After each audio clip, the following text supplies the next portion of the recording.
మా video updates miss అవ్వకూడదు అనుకుంటే సబ్స్క్రైబ్ బటన్తో పాటు ఈ బెల్ ఐకాన్ని క్లిక్ చేయడం మర్చిపోకండి. ఈ మధ్య కాలంలో జీవిస్తున్న విధానం ప్రకారం కొన్ని అనారోగ్య సమస్యల కారణంగా చాలామంది రాత్రి సమయంలో అన్నం తినడం మానేసి చపాతీ, ఇడ్లీ, దోశ తింటున్నారు. అయితే రాత్రి సమయంలో వీటిని తినడం మంచిదేనా లేదా అని కొంతమందిలో అనుమానం ఉంటుంది. అయితే వీటి విషయంలో చాలా జాగ్రత్తగా ఉండాలని ఆరోగ్య నిపుణులు సూచిస్తున్నారు. అవి ఏంటో ఇప్పుడు తెలుసుకుందాం. ఇడ్లీ, దోశలు అంటే పులియబెట్టిన ఫుడ్స్.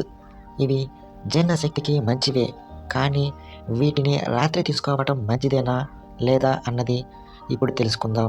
ఇడ్లీ, దోశలు మంచి బ్యాక్టీరియా ఉత్పత్తిని పెంచుతాయి. వీటి వలన ఇమ్యూనిటీ కూడా పెరుగుతుంది. వీటిలో ఎక్కువగా పీచు పదార్థాలు ఉంటాయి.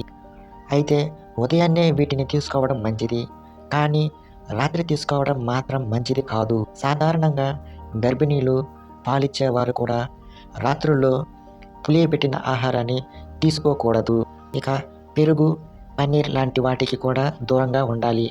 అంతేకాకుండా పాలిచ్చే తల్లులు కూడా వీటికి దూరంగా ఉండడం మంచిది. ఎందుకంటే తల్లికి కడుపు నొప్పి వస్తే పిల్లలకు కూడా వస్తుంది. కాబట్టి రాత్రి సమయంలో ఇలాంటి వాటిని తీసుకోకూడదు. ఇక సాధారణంగా పులియబెట్టిన ఆహారాల్లో ఉప్పు ఎక్కువగా ఉంటుంది. అలాంటప్పుడు రక్తపోటు ఉన్నవారు కూడా వీటిని రాత్రి సమయంలో తీసుకోకపోవడమే మంచిది. రాత్రి సమయంలో వీటిని తీసుకోవడం వలన ఆ రక్తపోటు పెరిగే అవకాశం ఉంది. కాబట్టి వీటిని తీసుకోకపోవడం మంచిది. రాత్రి సమయంలో పులియబెట్టిన ఇడ్లీ, దోశ లాంటివి అసలు తీసుకోకూడదు. ఇలాంటివి తీసుకుంటే అజీర్ణం, తలనొప్పి లాంటి సమస్యలతో కూడా బాధపడతారు. ఇక రాత్రి సమయంలో ఇలాంటి పులియబెట్టిన వంటకాలను తీసుకోవటం వలన జీర్ణ సమస్యలు, అసిడిటీ, కడుపుబ్బరం లాంటి సమస్యలు ఎదురవుతాయి. అలాగే జీర్ణ సమస్యలు ఉన్నవారు రాత్రి సమయంలో దోశ, ఇడ్లీలు తీసుకోకపోవడం మంచిది. ఈ వీడియో కనుక మీకు నచ్చినట్లయితే లైక్ చేయండి, షేర్ చేయండి.